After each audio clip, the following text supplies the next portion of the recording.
En la presentación de hoy vamos a utilizar el transistor como una llave electrónica. Hasta ahora, a lo largo de la materia, estuvimos utilizando los transistores bipolares o los transistores JFET o MOSFET como amplificadores y que estos trabajen siempre en la zona lineal. Independientemente de lo que ocurra, teníamos que evitar que en todo momento el transistor operara en su región de saturación o en su región de corte, en el caso de ser un transistor bipolar, o que entrase en la región óhmica y en la región de corte, en el caso de que fuera un transistor JFET o MOSFET. Lo que vamos a ver hoy es precisamente todo lo contrario. Vamos a utilizar a los transistores de forma tal que nunca estén trabajando en su región lineal y que en todo momento estén o trabajando en saturación o corte, para el caso de los transistores bipolar, o en la región óhmica o corte para los transistores MOSFET. ¿Para qué se utiliza este tipo de aplicación? Bueno, se puede utilizar, por ejemplo, para una interfaz de manejo de cargas.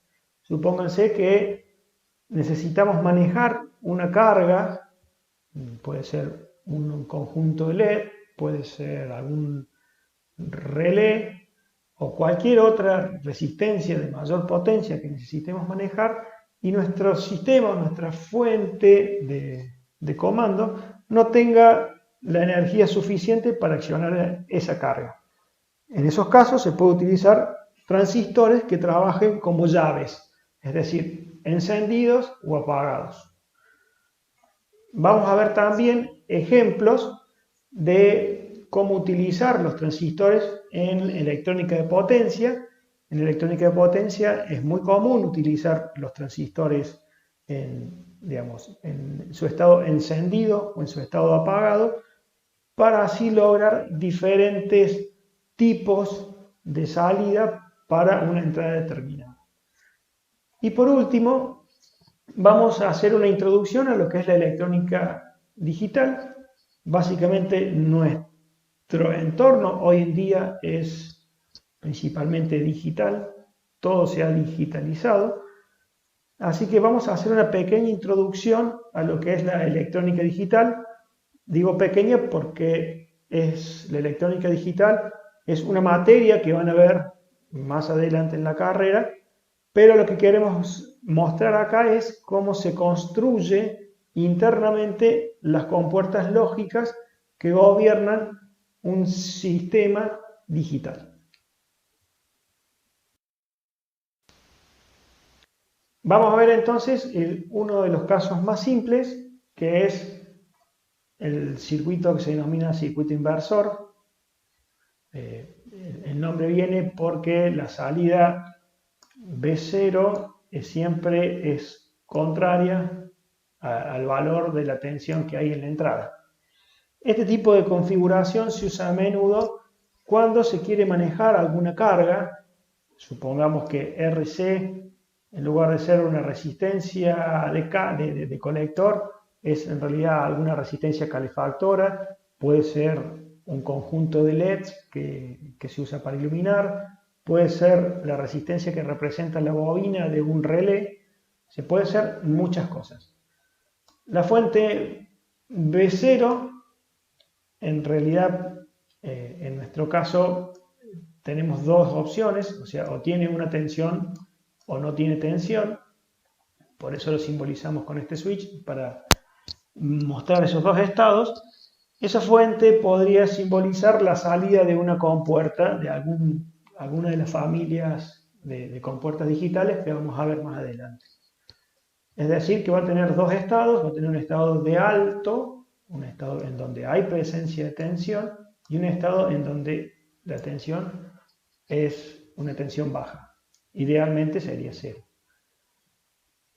Si vemos las curvas características de la salida del transistor con respecto a la tensión colector-emisor, se recuerdan que estas curvas mostraban, parametrizaban la corriente de base, o sea, betas veces la corriente de base, nos daban esta familia de curvas, Si nosotros trazamos la recta de carga de ese transistor, vamos a ver que cuando la llave se encuentra en la posición 2, la tensión que aparece, digamos, ya que la tensión en colector emisor, ¿no?, es VCC, ya que al no estar circulando corriente por la base, este transistor se comporta como un interruptor que estuviese abierto.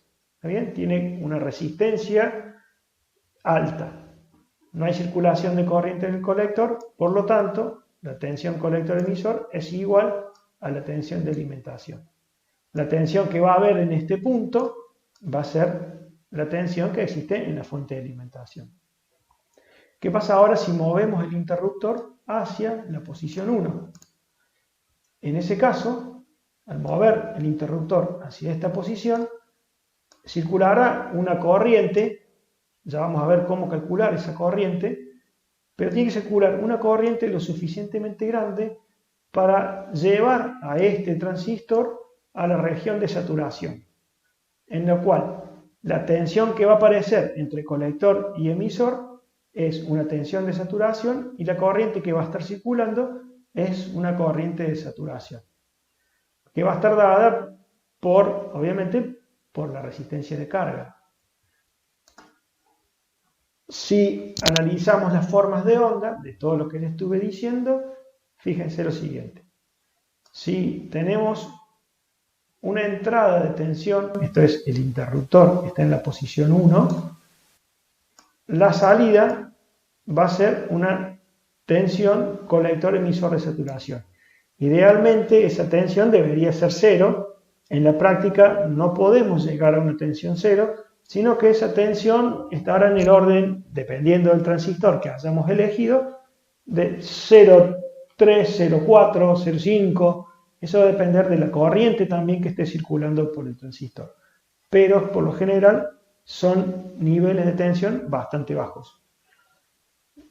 Si se fijan ustedes entonces, en ese momento la corriente es máxima que circula por el transistor. Cuando cambiamos el interruptor en la posición 2, es decir, en esta posición, no hay corriente en el colector, por lo tanto la tensión en el punto B0 es la tensión que tiene esta fuente de alimentación, siempre que la impedancia de carga en este punto sea lo suficientemente alta para que no exista corriente significativa que circule hacia allá.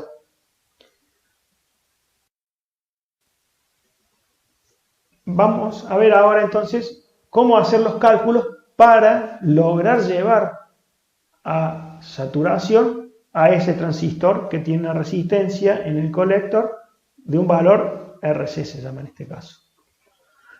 Entonces, por lo general, cuando tenemos una carga conectada en el colector o en cualquier otra parte, los datos de esa carga son conocidos. Tenemos que conocer qué es lo que está, sobre qué estamos operando. ¿Está bien? Vamos a conocer entonces el valor de la resistencia que existe en el colector. La tensión de saturación la podemos calcular desde las hojas de datos. Entonces, si vamos a saber cuál va a ser nuestra corriente máxima que va a estar circulando por el colector, podemos determinar cuál sería la corriente de base que tiene que circular para llevar a esa condición de saturación. Si planteamos la malla de entrada, entonces podemos determinar cuál es el valor de la resistencia de base que va a lograr hacer que circule esa resistencia de base, esa corriente de base que nos va a llevar el transistor a la zona de saturación. Ejemplo de cómo hacer el cálculo para despejar alguna duda que haya surgido. Por ejemplo, supongamos que tenemos un microcontrolador, que es lo que simboliza esto que está acá, la salida de un microcontrolador, que tiene una corriente máxima de 12 mA, lo cual es bastante generoso para un microcontrolador. Y queremos manejar una carga que en este caso son este conjunto de 3 LED, que tiene 45 mA, si sumamos todas las cargas, 45 mA de corriente que necesitamos para funcionar. O sea que la corriente de colector va a ser 45 mA. Seleccionamos un transistor. En este caso vamos a seleccionar el BC547C, porque lo teníamos en el laboratorio. Fíjense que ese transistor tiene un beta mínimo de 420 veces o un máximo de 800 veces. Entre esos dos valores puede estar lo que llamamos beta de este transistor, o sea, la ganancia de corriente en directo. Nosotros en este caso vamos a usar siempre la condición más desfavorable para asegurarnos que lleguemos a la saturación, y en ese caso sería usar un beta de 420, ya que si aseguramos saturación para 420, con más razón vamos a tener una saturación para un transistor que tenga 800. Si planteamos la malla de salida, o sea, esta tensión, menos esta tensión, menos esta tensión, menos la tensión colector emisor de saturación, es 0, planteando esa malla. De ese planteo podemos despejar qué valor de resistencia necesitamos en el colector para poder limitar la corriente del colector a los 45 mA que necesita la carga. Supongamos que la tensión ánodo-cátodo de estos LED, estos diodos LED, es de 1,5 volt, cual es bastante próximo, y vamos a suponer la tensión colector-emisor de saturación en 0,4 volts. Fíjense que acá nos da dos ejemplos, nos da para una corriente de 10 mA y para una corriente de colector de 100 mA. Como estamos en un valor entre medio, vamos a suponer que es más o menos lo que estaría entre medio de estos dos valores, así ponemos 0,4.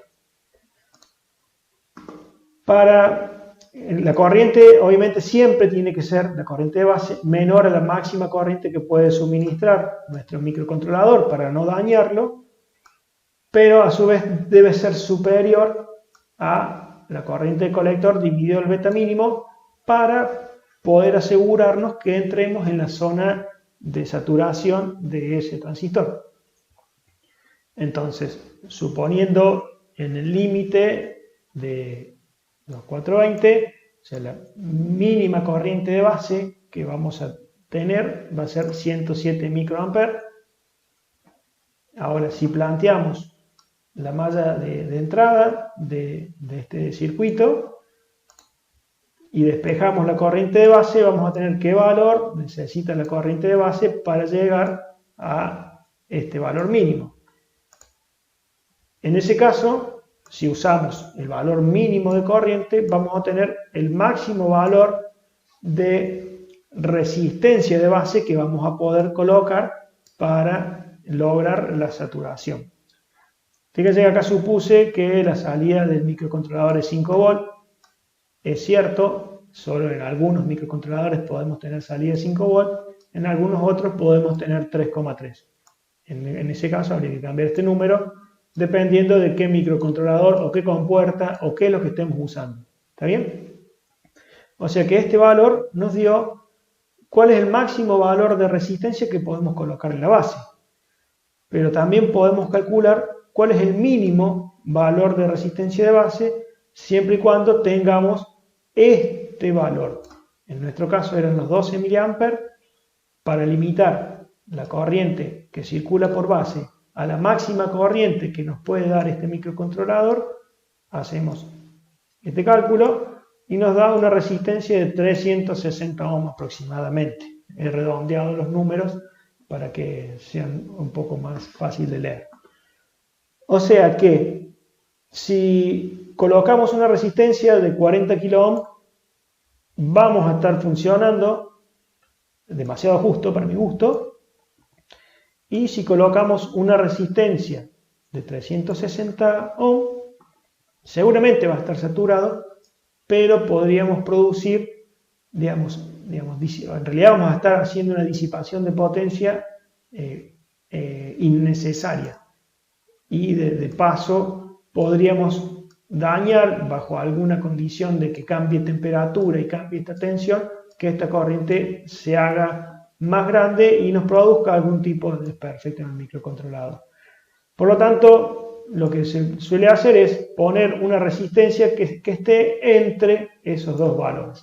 Cualquier resistencia que esté entre esos dos valores, por lo general resistencia menor que esta, pero busquemos alguna resistencia que sea bastante mayor que esta para lograr siempre la saturación y no sobrecargar la salida del microcontrolador.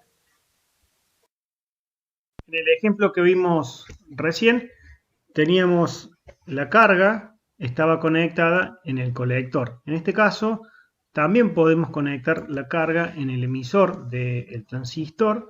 La única diferencia que va a haber en este caso, o la diferencia que va a haber en este caso, es que no hay inversión en los niveles de tensión, ya que como este transistor se va a comportar como un seguidor de emisor, la tensión de salida siempre va a ser próxima a la tensión de excitación que le estemos dando a este transistor.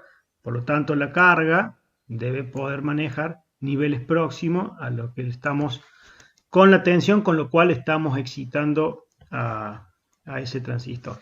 Si ustedes se ven en las formas de onda, si el transistor, la llave, perdón, está en la posición número 1, la tensión de salida va a ser próxima a la tensión de alimentación, ya que como el transistor está cortado, este punto va a ser próximo a VCC. ¿Está? Igual que cuando pasemos el interruptor a la posición 2, que sería este caso, la tensión de salida va a ser 0.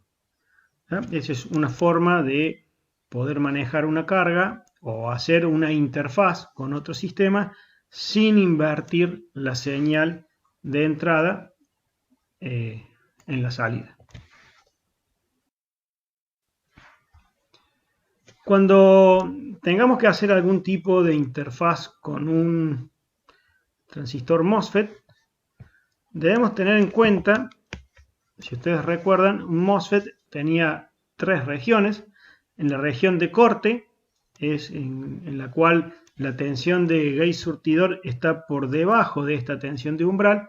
Por debajo de esa tensión de umbral, el transistor se comporta como un interruptor abierto, o sea, no hay corriente de drenador que circule por ese transistor, por lo cual va a presentar una impedancia muy alta y va a ser un interruptor abierto. Sería el caso cuando el interruptor esté en la posición número 2. Ahora, a lo largo de la materia, cuando estuvimos analizando lo que eran transistores de efecto de campo, siempre estuvimos trabajando en lo que se denomina región de saturación, que pertenece a todas estas curvas que vemos acá, que es en las cuales siempre estuvimos trabajando. Eso se llama región de saturación en los MOSFET o los JFET. Nosotros debemos evitar operar en esa región, ya que la disipación de potencia que va a ocurrir en el MOSFET puede llegar a ser alta si manejamos corrientes altas. Por lo tanto, nosotros debemos siempre asegurarnos de que estamos trabajando en la región óhmica, que son todas estas curvas que están acá. ¿Cómo vamos a lograr llegar a trabajar a esa región óhmica?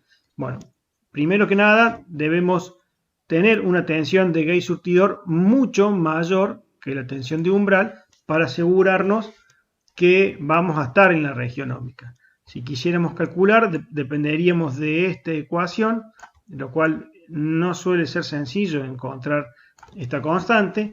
Por lo tanto, lo que se hace en la práctica, cuando tienen que hacer algún tipo de esta interfaz, es seleccionar un transistor de acuerdo a primero a la corriente que van a tener que suministrar, cuál es la resistencia drenador surtidor dinámica de ese transistor. Generalmente los transistores de switcheo, esa resistencia es muy baja, puede estar al orden de las decenas de miliohms. Y también debemos ver cuál es la tensión de umbral, para así saber a qué tensión deberíamos dispararlo. Por lo general, esas tensiones, en el caso que sea un MOSFET de potencia, está en que la tensión gate surtidor tiene que ser mayor a 10 volts, entre 10 y 15 volts, produciría el hecho de ir a la región de óhmica y hacer que este transistor se comporte como un interruptor cerrado y presente una baja impedancia. Hasta ahora estuvimos viendo ejemplos de cómo manejar cargas de comportamiento resistivo. En el caso que tengamos que manejar alguna carga con un alto componente inductivo, como puede ser un solenoide, un relé o alguna electroválvula que debamos comandar a través de algún transistor, como se muestra en la figura, tenemos que tener en cuenta lo siguiente.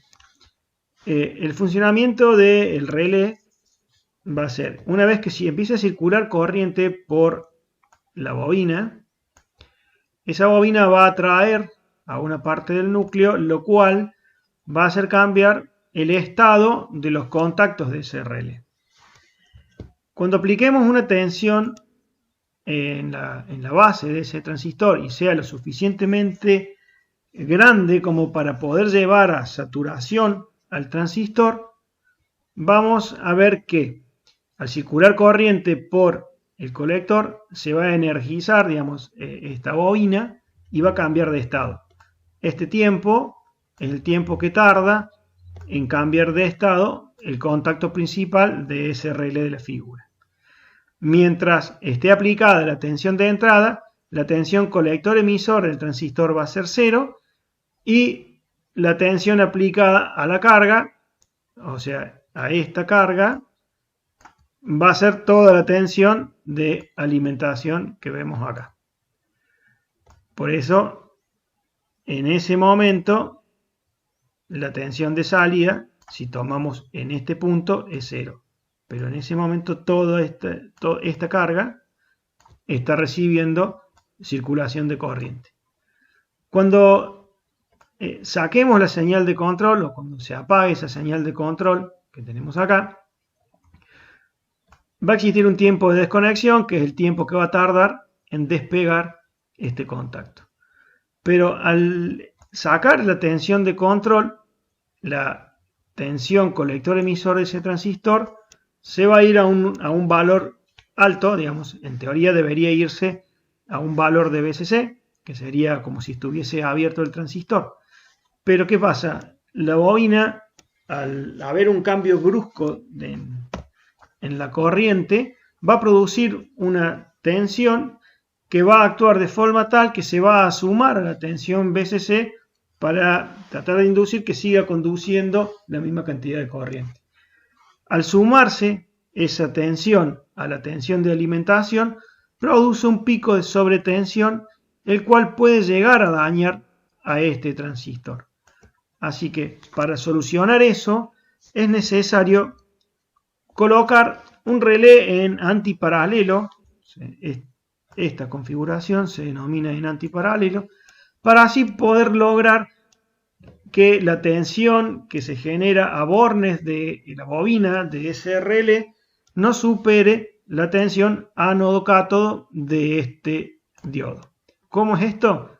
Bueno, al principio estos tiempos es lo mismo, pero lo que vamos a lograr es un tiempo de desconexión más largo, porque este diodo va a crear un circuito que tendrá esta circulación.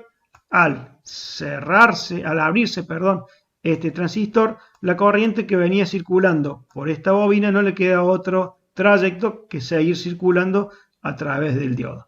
¿Y cuánto tiempo va a estar circulando? Hasta que pueda ser disipada todo este tiempo. ¿Está? Eso depende de la condición RL, que tenga resistencia e inductancia de esta bobina. Nos va a dar el tiempo que va a tardar en extinguirse esa corriente. Y es este tiempo. En cuanto a la tensión que va a haber ahora aplicada al colector emisor de este transistor, va a ser la tensión de fuente más una tensión ánodo-cátodo de este diodo en el momento que esté conduciendo, que por lo general está en el orden de 0,7. Así que de esa manera vamos a proteger a este transistor cuando tengamos cargas que sean altamente inductivas. Un caso especial de transistores que se utilizan muy a menudo para hacer interfaces entre dos sistemas son los optoacopladores. El optoacoplador consiste de un diodo LED que ven acá en la figura y un transistor en el cual la base está expuesta a la radiación generalmente infrarroja que emite este diodo.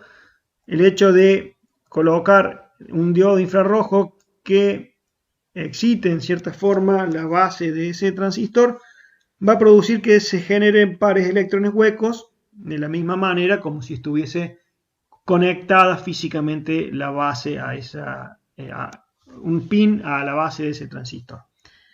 Y de esa manera vamos a lograr tener aislamiento galvánico entre la etapa que esté conectada en la entrada de ese optoacoplador y lo que esté conectado a la salida de ese optoacoplador. Un ejemplo simple, el más simple que podemos encontrar, es lograr hacer un circuito inversor con un optoacoplador. De esa manera aislamos dos sistemas que tengan diferentes referencias y no queremos que esas referencias se conecten entre sí por alguna cuestión de seguridad. Podemos hacer este sistemita. ¿Cómo funciona? Si aplicamos una tensión de control, V sub I, una tensión de entrada, que sea lo suficientemente grande como para lograr encender este diodo LED, vamos a lograr que los fotones que salen, digamos, que son emitidos por ese diodo LED, incidan en esta base, lo que produce que este transistor entre en saturación, lo que sería esta parte, y la tensión de salida es la tensión de saturación de ese transistorcito. Cuando retiramos la señal de control, que sería esta parte, este diodo se apaga, ya no va a haber incidencia de luz sobre la base de ese transistor. La tensión colector-emisor de ese transistor va a tender a ser la tensión VCC. Por eso tenemos esta forma de onda que se comporta como si fuese un inversor.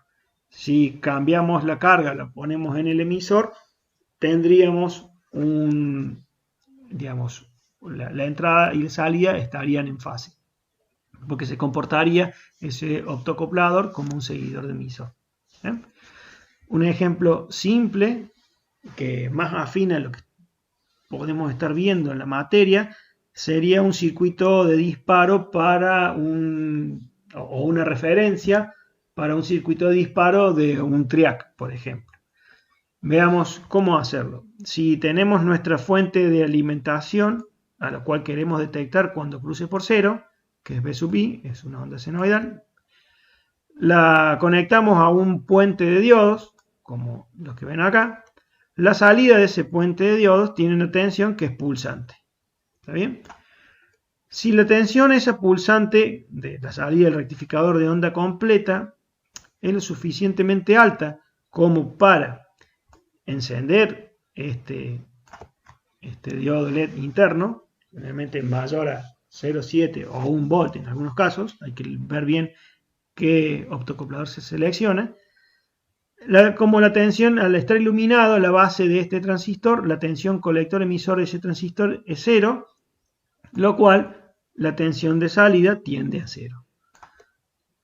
En los cruces próximos a los cruces por 0, la tensión que es de salida de ese rectificador va a estar por debajo del umbral de conducción del diodo LED, lo cual no va a iluminar la base de ese transistor y ese transistor va a hacer que la tensión colector-emisor crezca a valores próximos a VCC, lo cual me va a dar un flanco de subida. Ahora, cuando vuelva a crecer la tensión por encima del valor de que enciende este LED, esa tensión va a caer, la tensión colector-emisor va a caer y va a producir un flanco descendente. Eso se va a repetir en cada uno de los cruces por cero de la señal, y esa señal la podemos ingresar a, por ejemplo, algún microcontrolador o algún sistema de control que tenga como referencia los cruces por cero, y a partir de esos cruces por cero contar el tiempo que nos va a llevar para poder disparar el triac y tener el valor de tensión de salida que necesitamos. Vamos a ver ahora algunos ejemplos de cómo utilizar algún transistor en electrónica de potencia. Vamos a dar ejemplos muy simples, ya que existe la materia electrónica de potencia, en donde se va a ver con mucho más detalle cada una de las características de las disposiciones que vamos a ver de ahora en adelante. Pero para quienes no vean la materia electrónica de potencia, como son los que estudian ingeniería en telecomunicaciones, es interesante presentarles este tipo de ejemplos para que tengan noción de otro tipo de utilización de los transistores. Por ejemplo, con un transistor operando en saturación y corte, se pueden lograr hacer fuentes conmutadas. En este ejemplo que estamos viendo es un convertidor reductor. En este caso, la salida siempre va a ser menor a la entrada. Si logramos que la conducción de corriente en la bobina sea siempre continua, como en el caso del ejemplo, nunca este punto corta por cero, la relación que existe entre la tensión de entrada y la tensión de salida es muy simple, es una relación lineal en donde D es una relación que existe entre el tiempo de encendido con relación al periodo total de la frecuencia de conmutación a la cual está saturando y cortando este transistor. De esa manera podemos lograr una fuente que tenga niveles de ripple muy bajos y son mucho más eficientes que, por ejemplo, las fuentes lineales que estuvieron estudiando en la materia. En esas fuentes lineales, recuerden que el transistor que actúa como el regulador de tensión está actuando en la zona lineal y tiene una disipación de potencia que puede llegar a ser considerable. En el caso de fuentes conmutadas, se pueden lograr fuentes de potencias elevadas y la disipación de potencia de la llave va a estar dada principalmente por la frecuencia de conmutación. No, de eso depende cuadráticamente de la frecuencia de conmutación, pero al no trabajar en la zona lineal, las pérdidas por conducción son mucho menores que en el caso de una fuente lineal. Otro ejemplo de fuentes conmutadas puede ser un convertidor elevador. En este caso también, siempre que logremos que la corriente que está circulando por el inductor sea siempre mayor que cero, es decir, logremos conducción continua, la relación entre la entrada y la salida se puede establecer de acuerdo a esta ecuación, en donde D, al igual que en el ejemplo anterior, es la relación que existe entre el tiempo de encendido y el periodo total al cual está trabajando este transistor en saturación y corte. ¿Qué logramos con esta fuente? Bueno, por ejemplo, si tenemos una tensión de entrada que es de un nivel bajo de tensión, podemos lograr subir ese nivel de tensión a niveles adecuados regulando el ciclo de trabajo. ¿Está? En el caso de que, por ejemplo, D fuera 0, la tensión de salida va a ser igual a la tensión de entrada. A medida que D crece, es decir, la cantidad de tiempo que está conduciendo este transistor con respecto al periodo total, podemos lograr llevar tensiones a valores altos. ¿Está bien? Otro de los ejemplos muy utilizados es el puente H. En este caso simbolicé un puente H que tiene un motor conectado en su centro. Para operar ese puente H, lo que se hace es se va disparando en forma alternativa, de manera cruzada, estos transistores.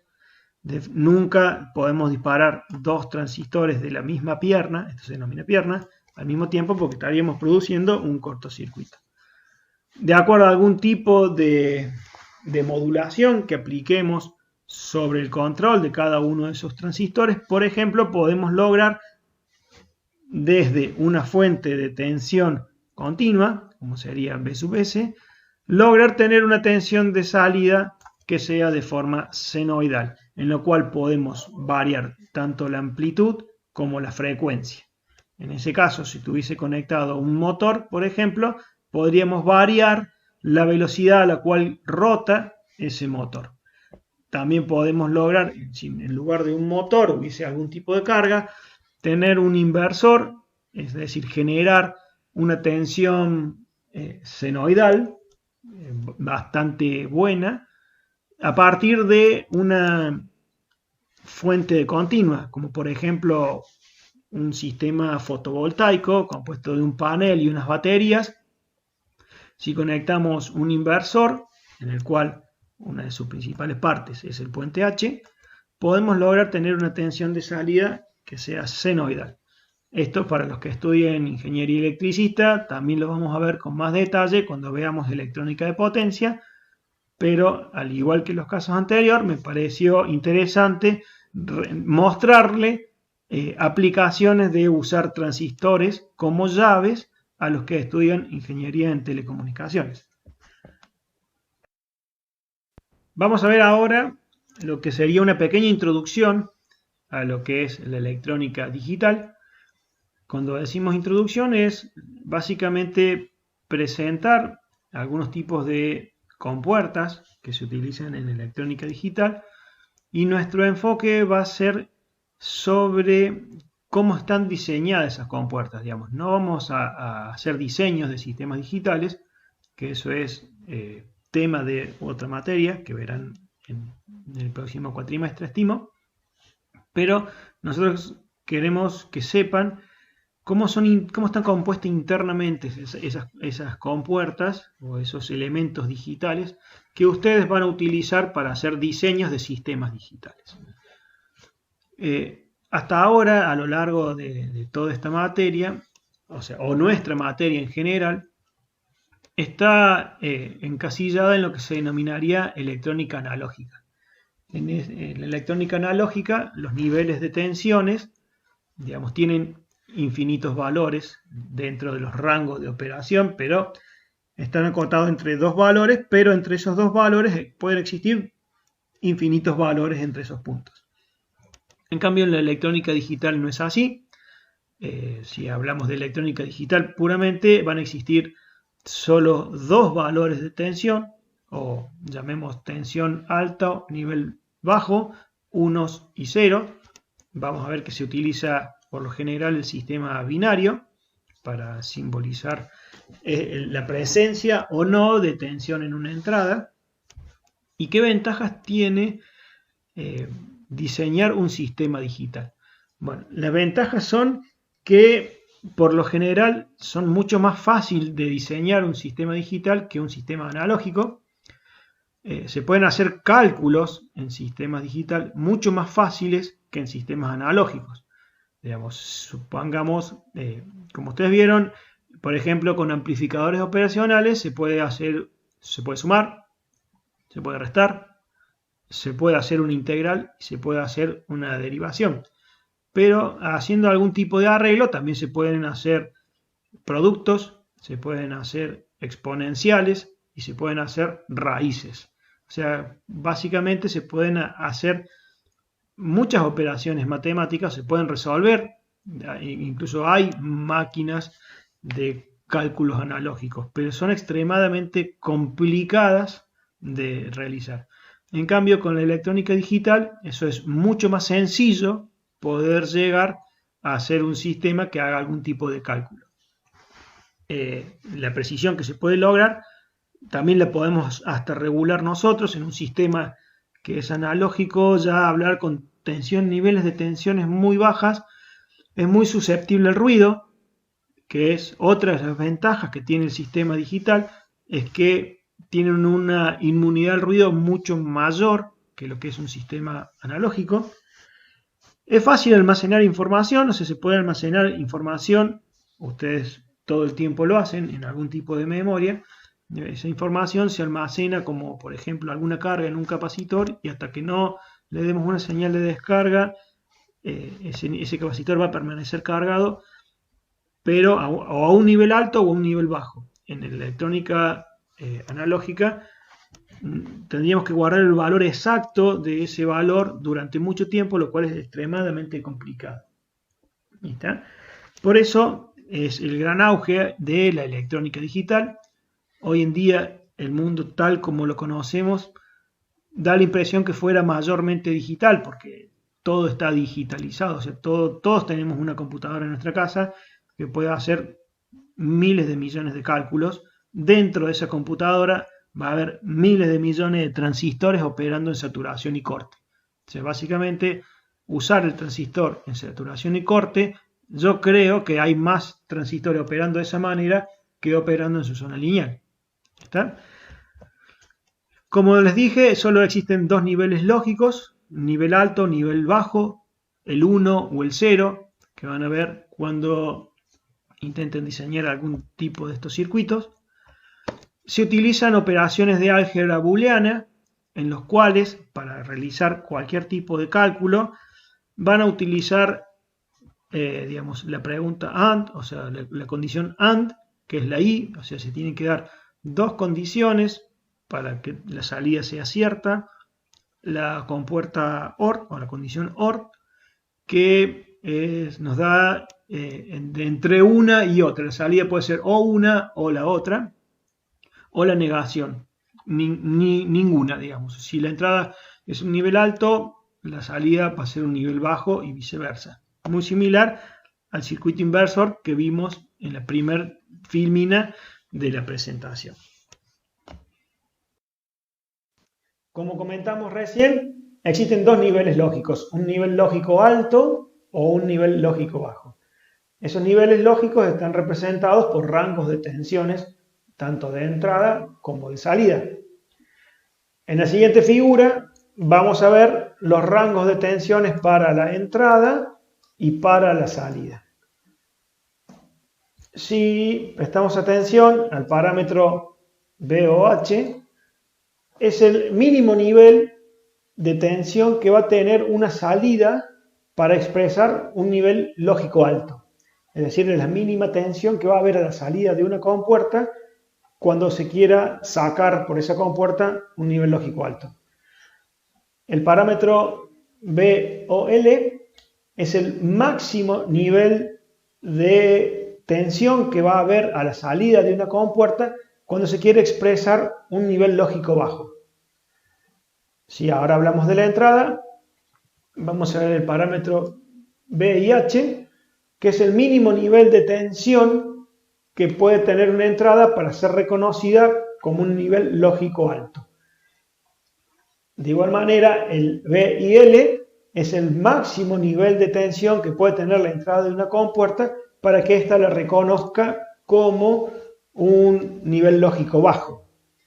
La diferencia que existe entre VIL y VIH es una región de ambigüedad, o sea, ninguna tensión en la entrada de una compuerta lógica puede caer en este intervalo de tensiones, ya que sería interpretada de una forma aleatoria, podría ser interpretada tanto como 1 o como 0, pero no va a ser un nivel definido, es una zona prohibida.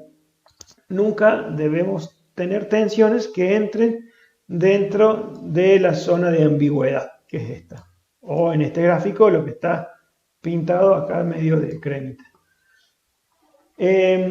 Como dijimos, los sistemas electrónicos tienen una inmunidad al ruido mayor que en algunos casos que los sistemas analógicos, y esto se debe a que, si vemos acá en el gráfico, por ejemplo, una señal de salida, las compuertas por lo general una salida alimenta a una entrada y si ponemos una compuerta conectada a la otra, si esta compuerta quiere sacar un nivel lógico alto, como es en este caso, y está entrando a una compuerta como esta, la señal de salida se le puede acoplar un cierto nivel de ruido y ese nivel de ruido lo dan los márgenes de ruido. En este caso tenemos un margen de ruido alto, que es la diferencia entre el mínimo nivel de tensión de salida y el mínimo nivel de una entrada. O sea, esta variación es lo que puede llegar a variar y la entrada vas a ir reconociendo como un nivel lógico alto. Lo mismo pasa para el caso de un estado lógico bajo. Este margen que vemos entre estos dos puntos, que está simbolizado acá, es cuánto puede variar una salida y seguir siendo reconocido como un nivel lógico bajo en la entrada siguiente. Los componentes fundamentales de un sistema digital son las compuertas lógicas. A través de las compuertas lógicas y el álgebra de Boole se pueden resolver o se pueden realizar sistemas que realicen cálculos, secuencias o lo que estemos necesitando hacer a través de electrónica digital. Una de las compuertas fundamentales es la compuerta OR, en lo cual podemos ver en la figura cómo se simboliza una compuerta OR, y a la derecha tenemos lo que se denomina tabla de verdad de esa compuerta. Como pueden ver, una compuerta OR, la salida tiene un nivel alto si alguna de sus dos entradas es alta en algún momento o ambas son altas. Y la salida va a ser solamente baja cuando ambas entradas sean bajas. Una compuerta AND es una compuerta en la cual la salida únicamente va a ser alta, como en este caso, cuando ambas entradas sean altas. En caso de que alguna o ambas sean un nivel lógico bajo, la salida va a ser baja. La compuerta NOT, que es un negador, si la entrada es un nivel bajo, la salida es un nivel alto. Si la entrada es un nivel alto, la salida es un nivel bajo. Ese es un negador, o lo que antes llamamos un inversor. Si hacemos una combinación entre una compuerta AND y una compuerta NOT, tenemos una compuerta NAND. En la compuerta NAND, la salida va a ser siempre alta, a menos que ambas entradas estén en un nivel lógico alto. Una compuerta NOR, la salida va a ser solamente alta cuando ambas entradas estén en un nivel lógico bajo. Entonces es una OR negada. Con estas compuertas se pueden hacer, digamos que se pueden resolver cualquier tipo de sistema haciendo combinaciones, conectando en cascada, en paralelo de todas estas señales. Se pueden resolver distintas situaciones, que eso lo van a ver en la materia de electrónica digital. Lo que vamos a ver de ahora en más es cómo están construidas internamente estas compuertas. Principalmente vamos a hacer el análisis de las compuertas NAND, la compuerta NOT y la compuerta NOR, que es digamos, la base fundamental en la construcción de compuertas lógicas. Recién mostramos las distintas compuertas que forman elementos fundamentales para un sistema digital. Esos elementos fundamentales pueden ser construidos de distintas maneras. Esa forma en la que son construidos esos elementos fundamentales, que son las compuertas, determinan la familia de esa compuerta. En esta presentación vamos a estudiar dos familias diferentes. Una es una familia TTL, que es lógica transistor-transistor, en los cuales utiliza transistores bipolares para realizar las compuertas. La otra familia, que es la CMOS, utiliza MOSFET en simetría complementaria para armar una compuerta lógica. Vamos a ver ahora en la siguiente figura cómo está construido un inversor en la familia TTL. Como pueden ver, tiene un transistor en la entrada, un transistor en la salida. ¿Cómo funciona esta compuerta? Para explicar mejor el funcionamiento, vamos a hacer un equivalente del transistor de entrada y lo vamos a sustituir por dos diodos en los cuales el ánodo de cada uno de esos diodos está conectado a la base. Si la entrada estuviese, por ejemplo, en un nivel lógico bajo, este diodo que ven acá entraría en conducción directa, ya que este potencial sería idealmente el de masa, y se polarizaría a través de este recorrido, y el potencial que quedaría el ánodo del segundo diodo sería aproximadamente 0,7 volts, o una tensión base emisor del diodo que está polarizado en sentido directo. El transistor de salida, en ese caso, no va a poder entrar en conducción, ya que para poder entrar en conducción necesitaría al menos 1,4 volts o dos caídas de tensión base emisor. Una caída por esta tensión base emisor más otra caída por la tensión ánodo-cátodo de ese diodo. Entonces, si este transistor no está conduciendo, está en la región de corte, por lo tanto la salida va a estar en un nivel lógico alto.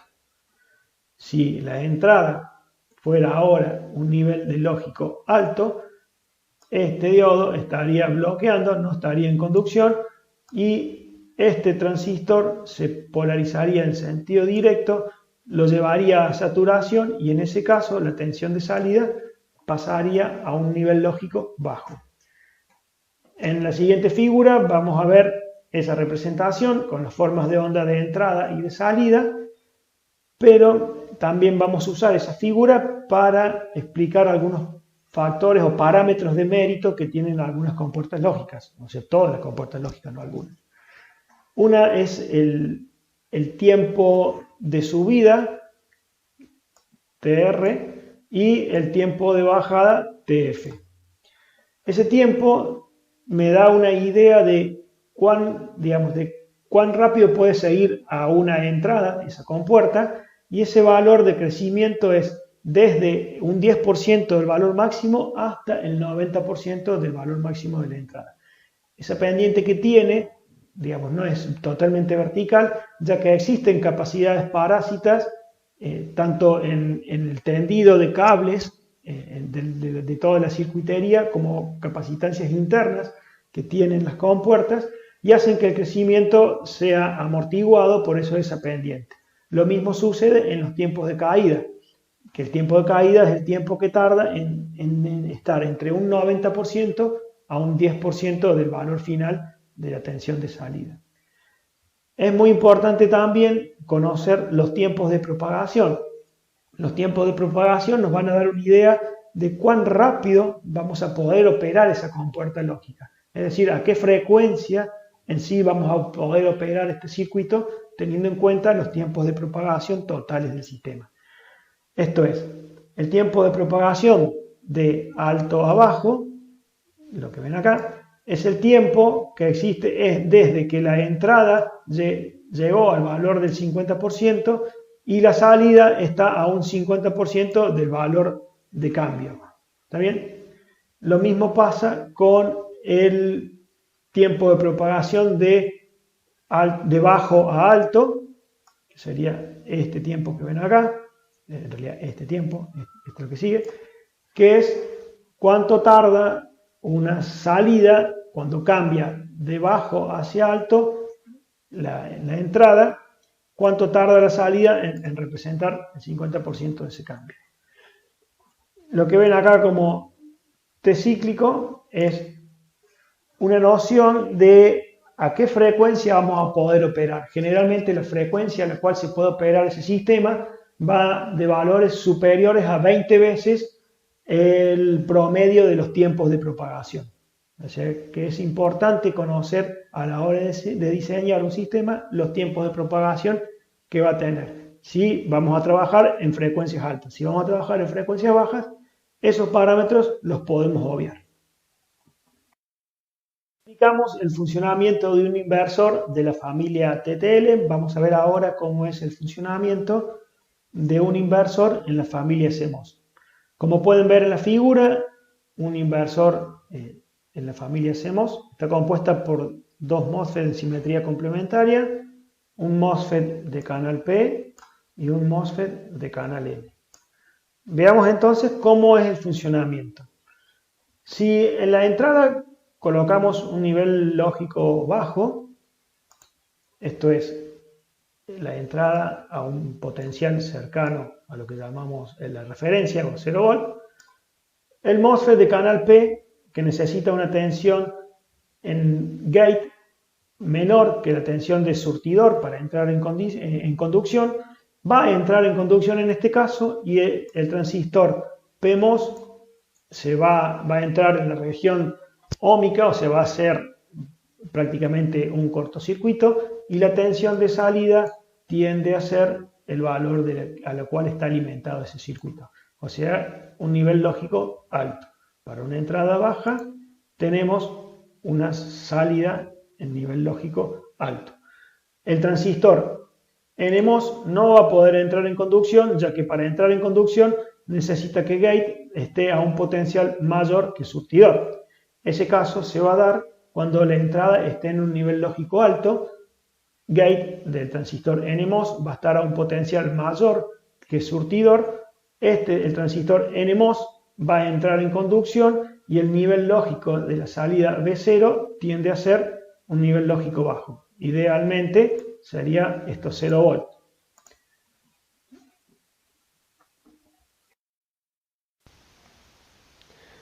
Vamos a ver ahora cómo es la construcción de una compuerta NAND TTL. Una compuerta NAND TTL está formada por una entrada que está construida por un transistor con múltiples emisores. Esto es algo nuevo para ustedes, nunca habían visto un transistor con múltiples emisores. Es factible construir transistores con múltiple emisor. Se pueden construir hasta, por ejemplo, hasta 8, un transistor hasta con 8 emisores. Eso se logra difundiendo en los sustratos de materiales P pequeñas porciones de material N, en los cuales se extraen cada uno de esos emisores, y así se forma el sustrato que forma un transistor de múltiples emisores. Para poder explicar el mejor funcionamiento de esa compuerta, también vamos a hacer lo mismo que hicimos en el caso del inversor TTL, reemplazar el transistor por una serie de diodos que todos están conectados en el ánodo, en este caso. En la figura que acaba de aparecer vamos a ver el circuito equivalente que tiene una compuerta NAND TTL. Y en base a este circuito vamos a explicar cómo es el funcionamiento de una compuerta NAND TTL. Vamos a ver ahora entonces cómo funciona una compuerta NAND TTL. Vemos la tabla de verdad de la compuerta y veamos el caso. Si ambas entradas están a un nivel lógico alto, como sería la última fila de esta tabla de verdad, la salida debería ser una salida baja. ¿Cómo explicamos esto? Si la entrada está en un nivel alto, el diodo D2 y el diodo D3 no van a poder entrar en conducción, ya que la diferencia de potencial que existe entre el ánodo y cátodo de ese diodo equivalente no puede entrar en conducción. Sí lo va a poder hacer el diodo D4, ya que el potencial que existe en la base o en el ánodo de D4 va a hacer que exista una conducción de corriente que va a estar entre D4, Q2 y Q4. Al haber una circulación de corriente, Q4 va a entrar en saturación y la tensión de salida va a ser prácticamente 0, o sea, idealmente 0, sino es el nivel VOL, que es el mínimo valor de tensión que nos va a dar a la salida. ¿Por qué el transistor Q3 no entra en conducción? Porque si hacemos un análisis de las tensiones que tenemos, en la base del transistor Q4 hay una tensión base emisor, que son 0,7. Si el transistor Q2 está saturado, la tensión entre colector y emisor es muy pequeña, generalmente cerca de 0,1 volt. Por lo tanto, el transistor Q3 no va a poder entrar en conducción, ya que, suponiendo que la salida fuese un 0, necesita por lo menos 1,4 volt para poder entrar en conducción, ya que tiene D1 y la tensión base emisor que superar. Por lo tanto, la salida va a ser bastante próxima a los 0,4 volts que suele tener una compuerta TTL. Es importante saber que las corrientes de entrada, en este caso para una compuerta NAND, están en el orden de los 10 microamperes y corresponden a la corriente de saturación inversa de esos diodos. Son valores muy pequeños de corriente que necesita una entrada alta de la compuerta NAND TTL. Vamos a ver ahora qué pasa si alguna de las entradas se conecta a un nivel lógico bajo. Fíjense en la tabla de verdad de la compuerta que para tener una salida en alto, alguna de las entradas tiene que estar en bajo.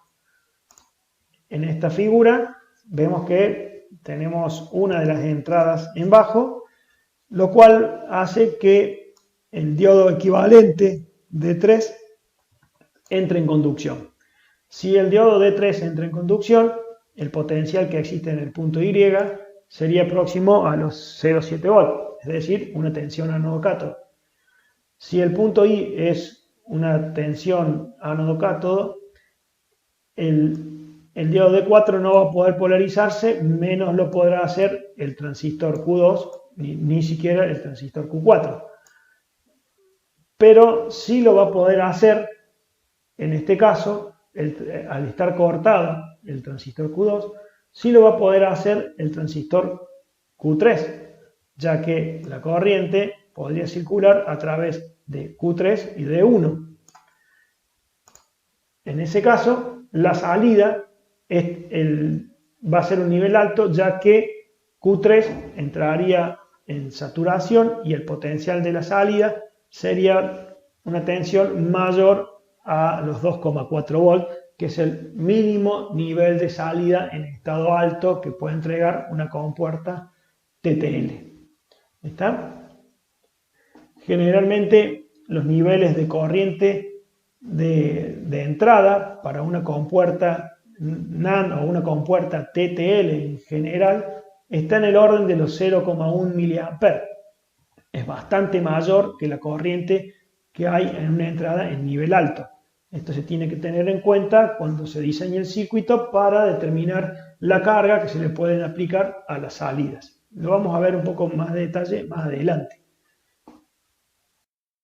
A ver ahora cómo funciona una compuerta NAND CMOS. Como pueden ver en la figura, está compuesta por 4 transistores. Hay un par de transistores P en la parte superior. Vemos esto que vemos acá. Y tenemos un par de transistores NMOS en la parte inferior. ¿Cómo funciona este circuito? Si ven la tabla de verdad, la salida va a permanecer en alto siempre que alguna de las dos entradas esté en un nivel bajo. Supongamos que si la entrada A está en un nivel bajo, el transistor Q1 va a entrar en conducción, ya que gate está a un potencial inferior que surtidor. Por lo tanto, el transistor Q1 entra en conducción y el nivel de la tensión de salida es prácticamente la tensión de alimentación. Lo mismo sucedería si la entrada B estuviese a un potencial bajo. En ese caso, el que entraría en conducción sería el transistor Q2 y la salida sería la tensión, un valor próximo a la tensión de alimentación. Ahora veamos qué tiene que pasar para que la salida sea cero.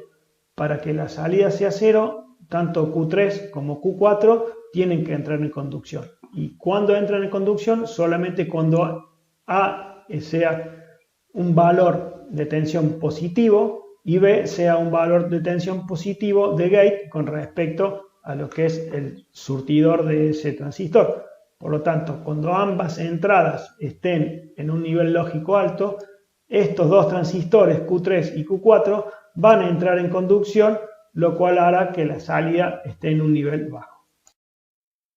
Vamos a explicar ahora el funcionamiento de la compuerta OR-TTL.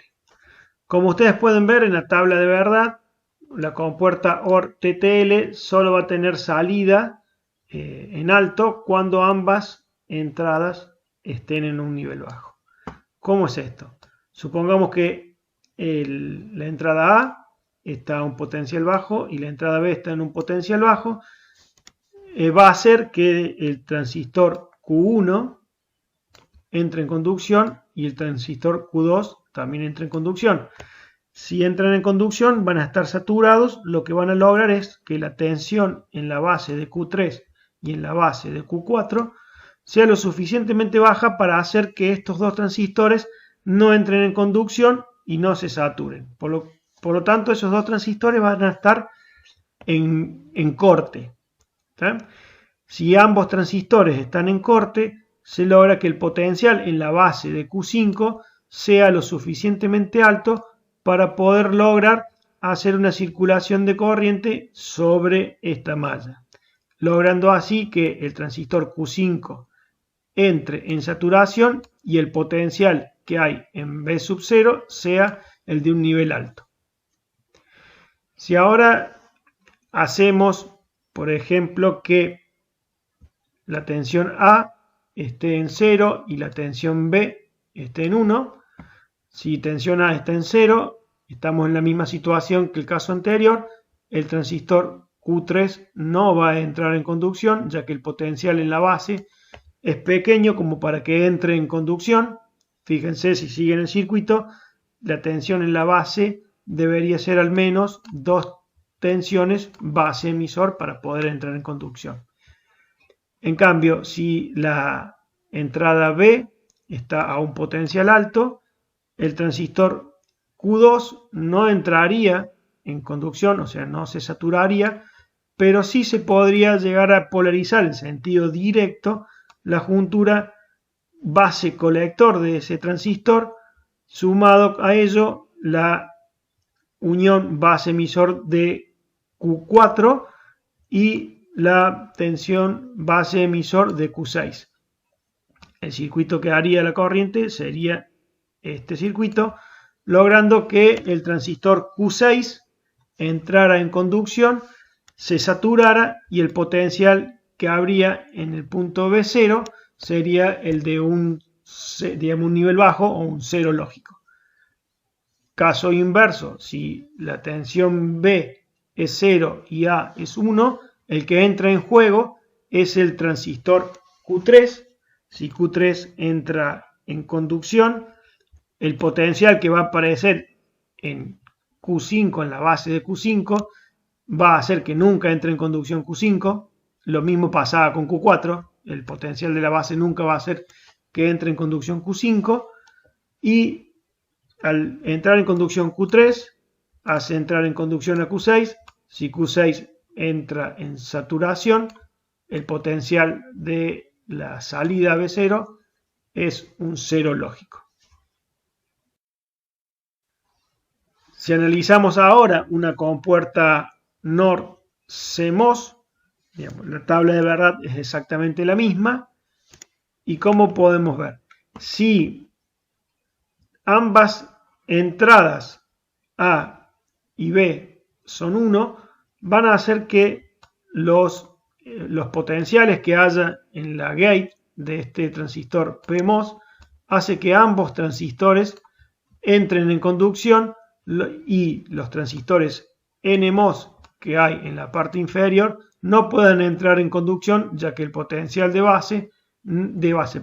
gate de ambos transistores no es lo suficientemente alto como para lograr que Q3 y Q4 entren en conducción. Por lo tanto, si tanto Q1 como Q2 están conduciendo, la tensión en V sub 0 tiende a ser el valor de la tensión de alimentación. Es decir, tiende a ser un nivel alto. Ahora, si, por ejemplo, alguna de las dos salidas, alguna de las dos entradas tiene un valor bajo y la otra tiene un valor alto, la que tenga el valor bajo va a hacer que alguno de estos entre en conducción, pero el otro, el que tenga el valor alto, no va a entrar en conducción. Por lo tanto, no va a haber forma de que ambos transistores se entren en conducción y el potencial en el punto B0 sea un nivel alto. Pero sí se va a lograr que o Q3 o Q4, dependiendo cuál esté en su nivel alto, entren en conducción llevando el punto B0 a un nivel bajo de referencia. Es decir, la salida va a ser un nivel bajo cuando alguna de las dos entradas o ambas entradas estén a niveles altos. Veamos ahora qué tienen en común ambas compuertas, la NAND y la NOR TTL. Si ustedes observan el esquema de cada una de estas compuertas, pueden ver que la salida es la misma en ambas compuertas. Esta disposición no es al azar, sino que es una disposición muy utilizada en electrónica digital y se denomina configuración totem pole. Esa denominación, esa configuración nos va a permitir hacer que la salida de una compuerta lógica o la salida por ejemplo, de un microcontrolador pueda ser por momentos una fuente de corriente y por momentos pueda ser un sumidero de corriente. Es decir, dependiendo del estado de la salida, la corriente sea entrante hacia la compuerta o por momentos puede ser saliente desde la salida de esa compuerta. Vamos a ver ahora en la siguiente filmina un ejemplo de lo expuesto. Vamos a ver la acción de drenado de corriente o como si la salida de la compuerta se comportara como un sumidero de corriente. ¿Cómo es esto? Bueno, si a la salida de la primer compuerta, que sería este es el circuito de salida, conectamos una entrada de otra compuerta que sigue en el circuito, vamos a ver si la entrada está en un nivel bajo por la compuerta del circuito de entrada va a estar circulando una corriente. Esa corriente se denomina corriente de entrada para un nivel bajo. Y por la salida de la compuerta que alimenta esa entrada va a estar circulando la corriente de salida en bajo. En el caso que sea una sola entrada que está conectada a la salida de esa configuración en tótem, es la corriente de entrada del circuito de entrada va a ser igual a la corriente de salida en bajo del circuito de salida. En caso de que hubiese más de una compuerta conectada a esta salida, la corriente de salida en bajo va a ser igual a la suma de todas las corrientes de las compuertas que estén conectadas. ¿Qué pasa cuando la salida está en un nivel alto? Cuando está en un nivel alto, si ustedes recuerdan lo que expliqué hace un ratito, el transistor Q3 es el que está conduciendo, entonces la salida de corriente en estado alto va a ser igual, en el caso que sea una sola de las compuertas que está conectada a esa salida, a la corriente de entrada alta de la compuerta que está conectada a esa salida. En caso de que hubiese más de una compuerta conectada a esa salida, cuando el nivel lógico es alto, la corriente IOH va a ser igual a la suma de todas las corrientes de entrada de todas las compuertas que estén conectadas a esa salida. Como dijimos recién, la corriente IOH es la corriente de salida en nivel alto, la IOL es la corriente de salida para un nivel bajo y la corriente de entrada IH es la corriente de entrada para un nivel alto y la IL es la corriente de entrada para un nivel bajo. Existe un factor de carga, o sea, cuántas compuertas puedo cargar yo a una salida de una compuerta sin que se produzca un sobrecalentamiento o un deterioro de esa compuerta por sobrepasar los límites permitidos de corriente.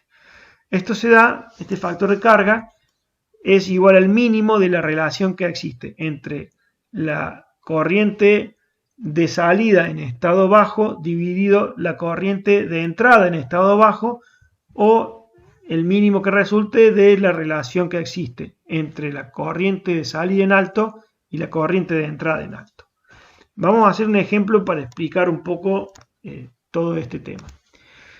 En esa imagen vamos a ver un extracto de una compuerta NAND TTL y en la cual vamos a poder ver cuál es la corriente IOH, en este caso son menos 0,4 mA, cuál es la corriente de salida en nivel bajo, que dice que puede drenar hasta 8 mA, y las características de entrada de esa compuerta me dice que para el nivel bajo tiene menos 0,36 mA, y para el nivel alto tiene 20 microamperes. Si planteamos esa relación según el valor del factor de carga, nos dice que el valor mínimo en este caso serían 20 compuertas. Es decir, que a una salida de una compuerta NAND TTL le vamos a poder colocar hasta un máximo de 20 entradas de esa misma compuerta NAND TTL. Si conectáramos otras compuertas, tendríamos que hacer un análisis de cuál es la corriente total que podría estar o drenando o administrando esa compuerta. Nunca se debe sobrepasar los valores máximos de corriente que puede llegar a entregar o a drenar esa compuerta para no producir un deterioro de esas compuertas. Vamos a ver ahora el caso de qué sucede si se conectan dos salidas del tipo tótem unas con otras. Esta situación no debería darse, debería evitarse bajo cualquier circunstancia, ya que podría producir daños a nuestro circuito. Por ejemplo, supongamos que los transistores Q1 y Q2 están encendidos en esta configuración tipo tótem de la familia CMOS. Si el transistor Q1 está encendido, quiere decir que quiere colocar en este punto una tensión alto, ya que Q1 va a entrar en conducción, el potencial en este punto tiende a ser el potencial alto. Pero si en ese mismo momento Q4 recibe una orden también de encenderse, este transistor lo que va a intentar hacer es colocar en este mismo punto un potencial bajo. O sea que hay un conflicto entre alto y bajo en ese momento. ¿Qué es lo que va a suceder en una familia del tipo CMOS? En una familia del tipo CMOS, si la resistencia que presenta este transistor es parecida a la resistencia que tiene este transistor, lo cual ocurre a menudo, el potencial que va a haber en el punto central va a ser aproximadamente la mitad de la tensión de alimentación, lo cual va a hacer que si hay algo más conectado a este lugar, entre justo en la zona de indefinición. O sea, lo que sigue de ahí, si es una entrada, no va a saber si es un 1 o si es un 0. está entrando en la zona prohibida, que se tiene que evitar siempre operar a esos niveles de tensión. Si, por ejemplo, tenemos una salida tipo tótem de unas compuertas TTL, en caso que haya 2 o más, cuando hay más compuertas es peor el caso porque puede existir la destrucción instantánea de alguna de esas compuertas. Es, por ejemplo, si el transistor Q3 está encendido y Q4 está encendido, la corriente que va a estar suministrando este transistor va a ser muy alta, ya que la impedancia que va a presentar este transistor es extremadamente baja. Este transistor va a tener que estar entregando una corriente muy alta y por lo general no está preparado para entregar corrientes tan altas. Más si hay más de una salida, lo cual va a producir un incremento en la disipación de potencia de Q3 y lo que puede hacer si hay más de una salida es quemarlo directamente. Por lo tanto, no es posible conectar tal cual se ven en la imagen 2 salidas en la configuración tipo tótem. Un arreglo que se puede hacer para poder hacer esa conexión, o sea, conexión de salidas entre sí, se hace con una configuración de colector abierto. Es decir, se reemplaza una parte de la configuración tótem, esta parte se va a reemplazar, se quita el diodo, el transistor y la resistencia y se deja el transistor Q4 en colector abierto. Estas salidas se denominan colector abierto y son muy utilizadas en sistemas, por ejemplo, en sistemas de comunicaciones o cuando se quiere hacer una interfaz entre dos sistemas que tienen una tensión diferente a este VCC. Por ejemplo, cuando se quieren hacer una interconexión entre dos familias, entre una TTL y una CMOS, hay ocasiones que se necesita una salida en colector abierto y lo que se coloca es una resistencia. Esta resistencia externa se llama resistencia de pull-up, que es diferente, que se alimenta de una tensión que es diferente a esta alimentación y de esa manera la salida va a estar siempre en un estado alto a menos que el transistor Q4 entre en conducción y la lleve a un estado bajo. Cuando la lleve en un estado bajo, la corriente va a estar circulando a través de la resistencia externa RP. Esto se utiliza mucho, por ejemplo, en buses de comunicación. Vamos a ver un ejemplo de una imagen de un bus de comunicación. Ese es un típico bus de comunicación I²C. Cuando vean electrónica digital, probablemente lo escuchen o lo utilicen. Es un bus en el cual hay un maestro y muchos esclavos. Las salidas de todos esos comparten un punto común. Hay una salida para un clock, una salida para un bus de datos y dependiendo quién quiera comunicarse con el maestro o el maestro con quien quiera comunicarse, este puede hacer descender el transistor Q4 y de así modular un tren de pulsos que sirve para comunicar esos circuitos. Ese es un ejemplo muy simple de para qué se usa una salida en colector abierto. Por último, para cerrar la clase de hoy, vamos a explicar el tercer estado de las compuertas lógicas. Estuvimos hablando hace momentos de que una salida puede tener un estado alto, es cuando el transistor de la parte superior de la configuración tótem está encendida, por lo tanto el potencial que hay en la salida tiende a ser en alto.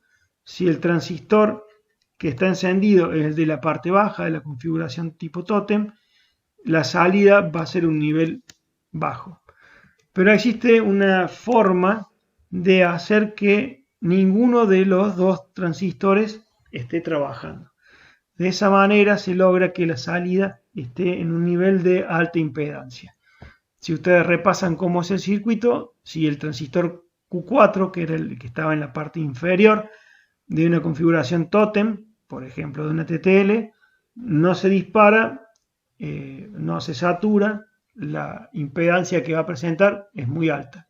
Lo mismo va a pasar si no se satura el transistor Q3 de una configuración tótem, hará que tenga una impedancia alta, y lo que se logra de esa manera es básicamente hacer como si esa compuerta no estuviese en el circuito. Es decir, consume una corriente que es totalmente despreciable y haría las veces de una desconexión de esa compuerta de ese circuito. Esta función se utiliza mucho en electrónica digital para así independizar o poder anular una salida cuando no queremos que ésta participe de alguna manera en los cambios de estado. Bueno, espero haber sido claro con todas las explicaciones que di en la clase de hoy. Cualquier duda o consulta, por favor, me la hacen llegar. Hasta luego.